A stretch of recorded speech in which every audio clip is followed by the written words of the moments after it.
नमस्कार, मी हर्षा बागल. नवभारत शिक्षण मंडळ संचलित यशवंतराव चव्हाण सार्वजनिक ग्रंथालयाच्या वतीने कार्यवाह या नात्याने मी आपल्याशी बोलते.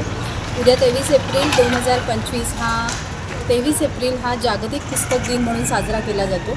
जागतिक पुस्तक दिन, जागतिक कॉपीराईट दिन आणि त्याचप्रमाणे वाचन, कॉपीराईट आणि प्रकाशन या तिन्ही गोष्टींना प्रोत्साहित करण्यासाठी जगभरामध्ये हा दिवस साजरा केला जातो. भारतात सुद्धा वेगवेगळ्या पद्धतीने वेगवेगळे उपक्रम वाचन संस्कृतीला प्रोत्साहित करण्यासाठी या दिवशी साजरे होत असतात. आपणही आपल्या यशवंतराव चव्हाण सार्वजनिक ग्रंथालयाच्या वतीने एक अभिनव उपक्रम या निमित्ताने घेऊन आलो आहे. तो म्हणजे शांतिनिकेतन वाचन कट्टा.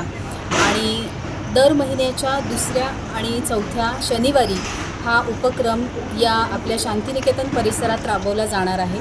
वाचन चळवळ वृद्धिंगत व्हावी, वाचक संख्या वाढावी, वाचनाची व्याप्ती वाढावी आणि आपल्या या ज्या ग्रंथालयामध्ये सुमारे 25,000 इतकी जी मुबलक ग्रंथसंपदा आहे ती अधिकाधिक वाचकांपर्यंत पोहोचावी या उद्देशाने आपण हा वाचन कट्टा सुरू करतो आहोत.